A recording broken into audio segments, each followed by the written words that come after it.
तो स्वागत है आपका एक और लाजवाब गेम के साथ। तो इस वीडियो में हम ब्लाइंड फोल्ड गेम देखेंगे अलेक्जेंडर अलेखाइन की। तो ये गेम 1933 में शिकागो यूएसए में खेली गई थी। अलेक्जेंडर अलेखाइन इस गेम में वाइट के साथ है और हॉले ब्लैक के साथ। तो गेम पर आते हैं। तो अलेखाइन ने शुरुआत की थी D4 से। D5 C4 queen's gambit, E6 Queen's Gambit declined, knight to c3, d takes c4, knight to f3, knight to f6, bishop to g5 और इस नाइट को पिन किया, bishop to e7, e3 और कैसल किया black ने, bishop takes c4, knight b2 d7 और अलेखाइन ने भी कैसल किया, b6। तो ब्लैक अपने बिशप को b7 पर लाकर इस डायगोनल पर कंट्रोल बनाना चाहेगा। Queen to e2, bishop to b7, e4, रुक टू e8, रुक f टू d1 और अलेखाइन सेंटर पर प्रेशर बनाना चाहेंगे। तो ब्लैक ने कंटिन्यू किया c6 से।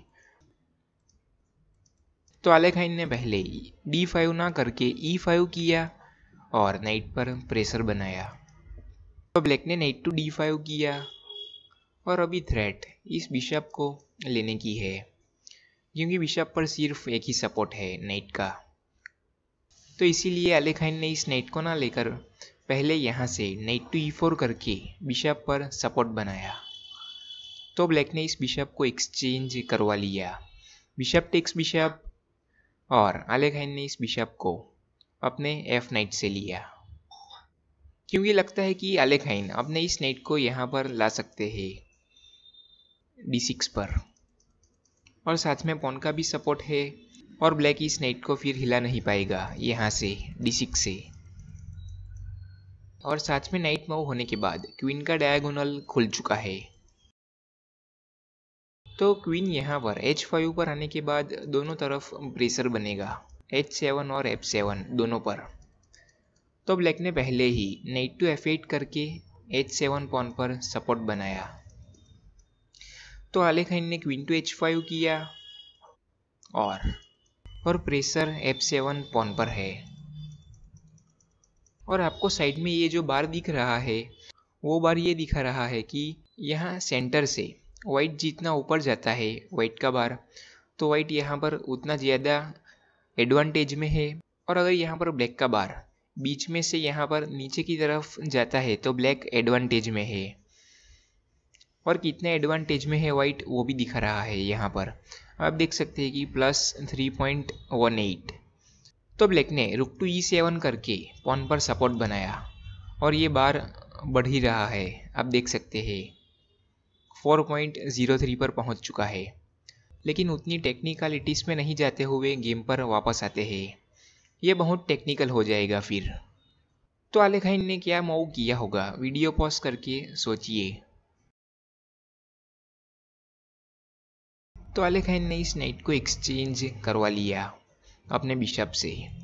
और क्यों करवाया, क्योंकि ये नाइट यहाँ पर ये f6 स्क्वायर कवर कर रहा था। तो ब्लैक ने इस बिशप को ले लिया। और आखिरी बार सोचिए कि अलेखाइन ने क्या मूव किया होगा जिसके बाद ब्लैक ने यहाँ से रिजाइन ही कर दिया। तो अलेखाइन ने नाइट टू f6 चेक दिया और ये एक ब्रिलियंट मूव है। और इस चेक के बाद ब्लैक ने यहाँ से रिजाइन ही कर दिया। तो रिजाइन की वजह मैं आपको बताता हूँ। तो अलेखाइन ने अपने नाइट को सेक्रीफाइस कर दिया है। और ब्लैक अगर अपने किंग को मूव करने जाता है तो ये दूसरा नाइट इस पॉन को ले लेगा और ब्लैक इस नाइट को लेने जाता है तो नाइट टेक्स नाइट चेक, और किंग के पास सिर्फ दो ही ऑप्शन है जाने के लिए। और ब्लैक अपने किंग को कहीं पर भी ले जाता है।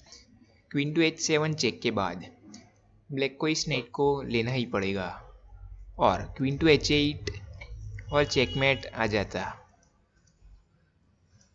और ब्लैक अगर पहले ही इस नाइट को ले लेता है तो यहाँ से e टेक्स f6 और प्रेशर रुक पर बनेगा। और साथ में आप देख सकते हैं कि यहाँ पर चेकमेट आ रहा है। तो ब्लैक अपने नाइट को G6 पर लाता है ताकि ब्लैक अपनी क्वीन को ला पाए यहाँ पर चेकमेट को प्रिवेंट करने के लिए। लेकिन फिर भी क्वीन टू H6 और ब्लैक अपनी क्वीन को ला ही नहीं पाएगा, क्योंकि क्वीन आने के बाद ये स्क्वायर कवर हो जाएगा। मतलब कि ये स्क्वायर ब्लैक के अपने ही द्वार बंद कर देगा किंग के जाने के लिए। तो क्वीन टेक्स H7 और चेकमेट आ रहा है और ब्लैक अपने रुक को हिलाता है यहाँ से। तो क्वीन टू H6 और चेकमेट की थ्रेट है। तो ब्लैक चेकमेट को तो बचा सकता है, लेकिन ब्लैक को अपनी क्वीन देनी पड़ेगी। लेकिन फिर एंड गेम में जाकर ब्लैक को रिजाइन करना ही पड़ेगा।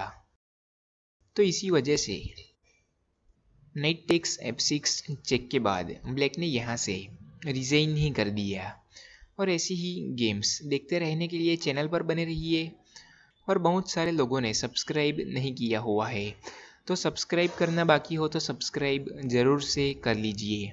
और बहुत सारी गेम्स मैंने बनाई हुई है और मैंने देखा है कि बहुत सारे लोग सिर्फ तल की गेम्स ही देखते हैं, लेकिन और भी प्लेयर्स की अच्छी अच्छी गेम मैंने बनाई हुई है, तो वो भी आप जाकर देख सकते हैं। तो आज के लिए बस इतना ही।